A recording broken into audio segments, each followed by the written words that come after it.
मंगलाचरण अज तक साडे देश दे ਸਾਹਿਤਕਾਰ आलम लोग ग्रंथकार करते रहे गणेश दा ते सरस्वती दा। सनातन मत की यह धारणा है कि सिद्धि दाता गणेश है ते बुद्धि दाता सरस्वती है।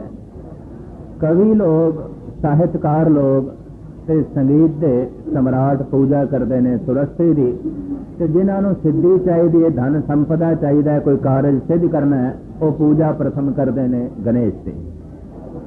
ये परंपरा चली आ रही थी, गणेश की पूजा ते सरस्वती की पूजा। जे कोई साहित्यिक सम्मेलन है तो पहले पूजा सरस्वती की, ते जे कोई आर्थिक सम्मेलन है तो पहले पूजा गणेश की। इस तरह ये सिलसिला साडे दौर दे जो है सनातन मत दे बड़े पुराने समय तो चले आ रहा सी। गुरु नानक देव जी महाराज ने इस संबंध में अपने ये विचार देते, अगर सिद्धि दाता गणेश है और बुद्धि दाता सरस्वती है तो फिर परमात्मा की तो कोई लोड़ ही नहीं। बंदे नूं दो चीज़ां चाहिए ने, सिद्ध और बुद्ध। बुद्धि दे सारा ज्ञान आ जाता है, सिद्धि दे सारी संपदा आ जाती है। तो सारी संपदा बंदे नूं मिल जाए, सारा ज्ञान बंदे नूं मिल जाए तो होर किसी चीज़ की फिर लोड़ रहिंदी नहीं, मनुख के अंदर कोई भुख रहिंदी नहीं। पर परमात्मा तो छुट परमात्मा नूं एक पासे रख के सनातन मत ने इस भुख की पूर्ति गणेश से सरस्वती नाल जोड़ी। जो सरस्वती जो है वो बुद्ध दाता है और गणेश जो है ये सिद्धि दाता है। साहिब श्री गुरु नानक देव जी महाराज ने जो मंगलाचरण आरंभ किया है, उसका पहला अक्षर है एक ओंकार। गुरु ग्रंथ साहब जी महाराज का पहला अक्षर एक, और गुरु ग्रंथ साहब जी महाराज का जो मंगलाचरण है, गुरमत दे जो मंगलाचरण है, उसका पहला अक्षर है एक। जपजी साहब का जो मंगलाचरण है, उसका अक्षर पहला है एक। एक गिनती दे से उंज हिंसा है, पर गुरु नानक की रचना तो हिंसे के रूप में नहीं निकलिया। एक खसम की बाणी ब्रह्मवाक के रूप में निकलिया एक। गुरु गोबिंद सिंह जी महाराज कहते ने एक है अनेक है, अनेक है फिर एक है। फिर साहब ऐसा भी कहते ने एक मूर्त अनेक दर्शन कीन रूप अनेक, खेल खेल अखेल खेलन अंत को फिर एक। सारी अनेकता का जो आधार है वो एक है, ते इसे एक तो ये सारी अनेकता का जन्म है, एक मूल है, एक जो है आधार है। लेकिन एक ने ही अनेका रूप धारण किए हुए ने। जो अनेकता है इनू संसार कहने ने, जो एक है वो करतार है।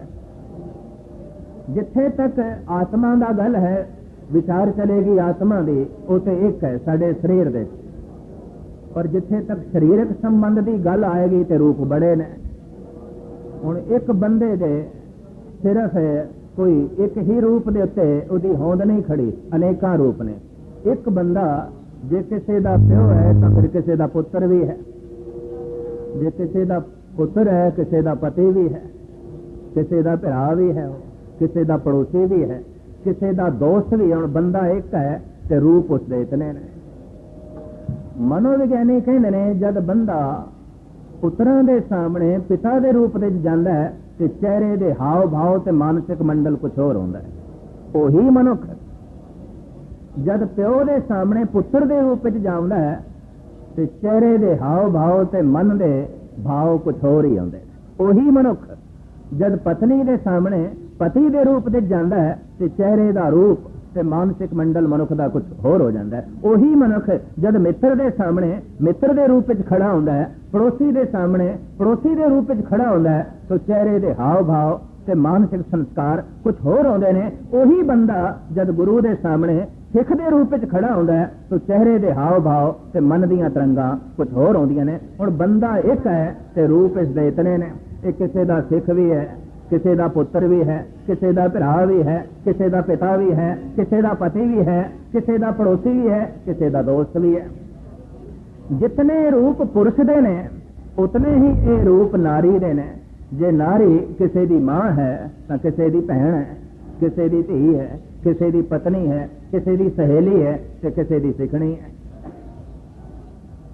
मनुख पूर्ण वही है जिहदे ये सारे रूप बेदाग होवन।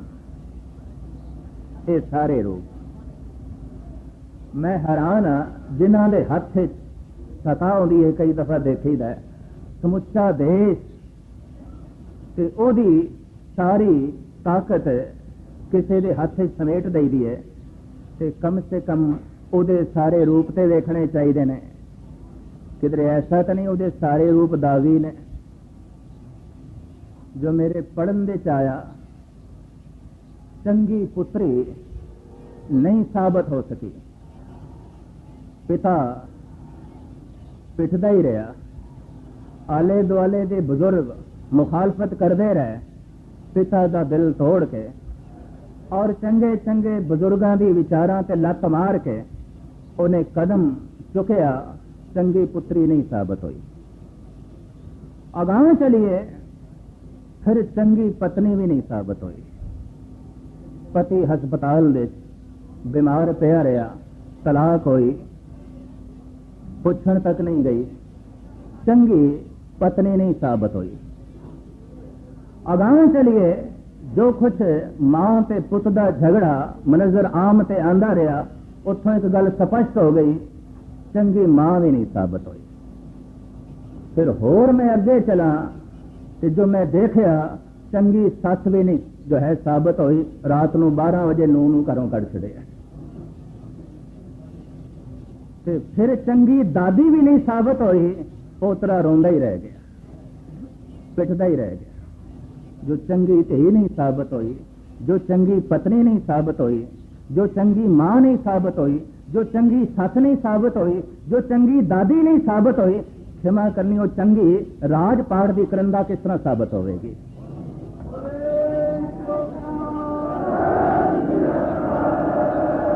मनुख दे इन्हां सारे रूपां तो ही अंदाजा लाईदा है कि वाकई ये मनुख की है। कमाल दी गल, जिंदगी दे हर पहलू दे जिसदी जिंदगी दागी होवे ते समुचा देश उहदे हत्थां च दे दिता जाए तो देश बर्बाद नहीं होएगा तो होर की है, देश तबाह नहीं होएगा तो होर की है। मैं अर्ज कर रहा कि जैसे अकाल पुरख एक है ते एक होंदे होया उहदे रूप अनेकां ने, उसने ये नियम मनुख दे नाल भी लागू कर दिता है ते मनुख दे भी रूप अनेकां ने।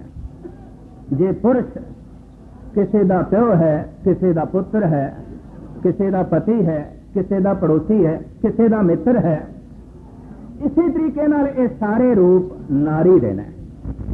ते चाणक ने, भरतरी ने और बिदर ने अपने नीति दर्पण विच लिखे है।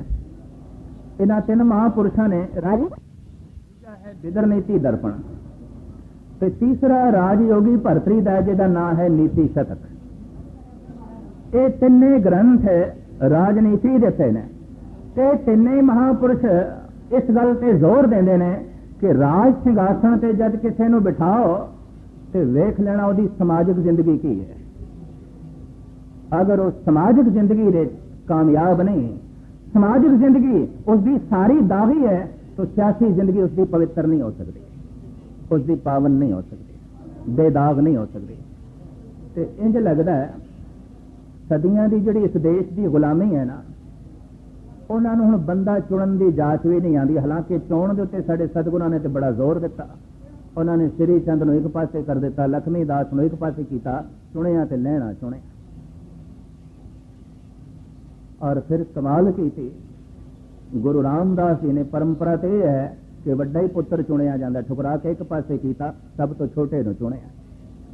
ये थोड़ी गल नहीं, चोण के उत्ते गुरुआं ने बहुत वड्डा जोर दिता, चोण गलत ना होवे। ते साडे देशवासियों को भी अधिकार दिते गए, चुनो नुमाइंदा जिन्हों सारा देश सौंपना है, देश की संपत्ति, देश की असमत और देश की सत्ता हाथों च देनी है। पर देखो तो सही, हाथ बेदाग ने कि नहीं, हाथ पवित्र ने कि नहीं, ये बिल्कुल नहीं सोचा गया। उसका एक कारण कि सदियां की गुलामी ने सोचने की समर्था ही खो ली है। पता है ये देश कितने साल गुलाम रहा है? आलम लोग तो कहते हैं ये देश 2000 साल गुलाम रहा है। अफगानियों का गुलाम रहा, ईरानियों का गुलाम रहा, अरबियन लोगों का यह गुलाम रहा, इत्थे मंगोल आए, इत्थे डच आए, इत्थे पुर्तगेज आए, इत्थे फ्रेंच आए, इत्थे अंग्रेज आए, ये सारियां दा गुलाम। फ्राइड कहता है जिहड़ा देश एक दिन लई गुलाम हो जाए तो वह 1 साल पछड़ जाता है, वो देश 1 साल पछड़ जाता है। तो जिहड़ा देश 1 साल लई गुलाम हो जाए वो 1 सदी पछड़ जाता है, 100 साल फिर उन्होंने सिर चुकन नूं नहीं मिलते। तो जिहड़ा देश 2000 साल तक गुलाम रहा हो, तुसीं खुद अंदाजा लगाओ, इत्थे लाशां ही सन, जापदा अगले जिहड़े आंदे रहे कबरां ते राज करते रहे, मुर्दा सन सर। जीवदे जागदे मनुख दे उत्ते इतना लंबा राजपाठ नहीं किया जा सकता, इतने लंबे अरसे तक उन्होंने गुलाम नहीं रखा जा सकता। मर चुकिया तो पता है मरे हुए की पहचान की आती है? मरे हुए की पहचान यह होती है, वैद लोग पुराना ढंग से भी वो हथ पैर वेखो ठंडे तो नहीं पै गए, इंज हथ वेखते हैं पैर वेखते हैं तो ठंडे, तो हथ पैर ठंडा तो मुर्दा, ये सबूत मरे हुए बंदे का, ये सबूत भी हथ ठंडे पैर ठंडे। तो ये कला अजे भी वैदिक दुनिया दे जो है चल रही है। 3 महीने पहले किधर मेरी तबीयत बहुत खराब हो गई, पटना साहब की गल है, मैं गुरपुरब से गया, ढिला भी सी तो मैं हाजरी भी भरदा रहा। तो 2-3 सज्जन मैनू मिले, इंज हाथ मिलाया, कहने लगे जैनी जी थोड़े हाथ बड़े ठंडे, फिर कहने लगे थोड़े पैर देखने ने, तो पैर बड़े ठंडे सन। तो सारे मैनू खिंच के ले गए, नहीं तुसीं आराम करो, हाथ पैर ठंडे होना, सेहत अद्धी खराब तो बिल्कुल ठंडे हो जाने तो मुर्दा। मैं फिर पुरानी परंपरा अजे भी चलती और गल ठीक है, जिंदा रहने लई शरीर दे अग चाहिए, अग नहीं चाहिए। कहते अग ठंडी पै गई तो मुर्दा, बंदा मुर्दा। जिहदे हाथ ठंडे हो गए, जिहदे पैर ठंडे हो गए, तो खिमा करनी अंदरों बाहरों ये देश ठंडा इतना हो गया कि जम के बर्फ कब्र बन गया। हाथ ठंडे पैर ठंडे, पैर ठंडे होवन ते उन्हां दे चलण दी समर्था नहीं रहिंदी सच दे मार्ग दे उत्ते। हाथ ठंडे होवन तां सच कर्म ते इनकलाब दी दुनिया दे हत्थां दा अगे वधना बड़ा औखा हो जाता है। मुर्दा ठंडा, ये जो ठंडा देश हो चुकिया सी, इहदियां तलियां मलनियां शुरू कीतियां गुरु नानक ने, इतनी मैरिज करें।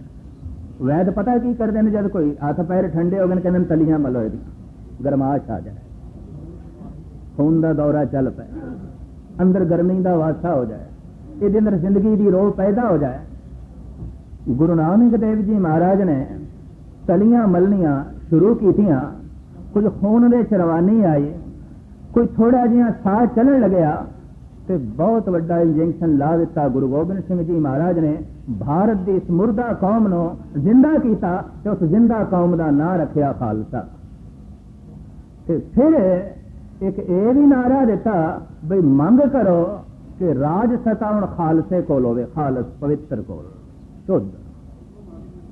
और सारी दुनिया दे इक्को ही ये कौम है जो धार्मिक मंदिरां दे अरदास तो बाद अपनी प्रार्थना दे ऐ मंग मंगदी है कि राज करेगा खालसा, आखी रहे ना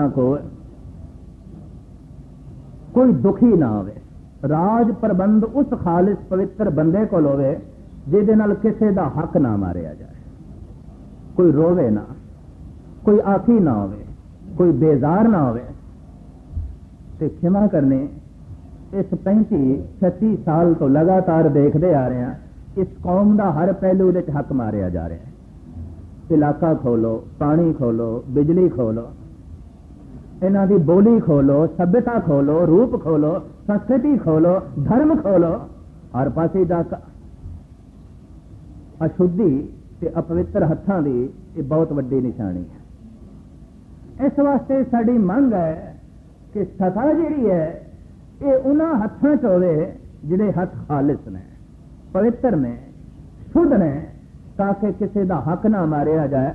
मैं एक दिन महाराजा रणजीत सिंह का इतिहास पढ़ रहा थे, ਉਹਦੇ ਚ एक गाथा है कि शिकार खेड के महाराजा साहब वापस आ रहे सन ते की देखते ने एक झुग्गी दे बाहर कोई 75-80 साल का बुढ़ा हथ दे किताब लई रो रहा सी। घोड़ा रोकिया, घोड़े तो उतरे ते उस बिरध बाबे को जाके कहने लगे, रो क्यों रहे हैं? ज़ईफ हैं, बुजुर्ग हैं, ये रोना बहुत गहरे दुख तो निकल रहा है। आखन लगा, हाँ रोवा ना ते होर की, क्योंकि देश का राजा एक सिख है। सिर नहीं मैं उस बुढ़े का सिर नहीं उच्चा किया। ते महाराजा साहब कहने लगे, देश का राजा एक सिख है ते ये तैनू की दुख है? तू क्यों दुखी है? तू क्यों रो रहे हैं?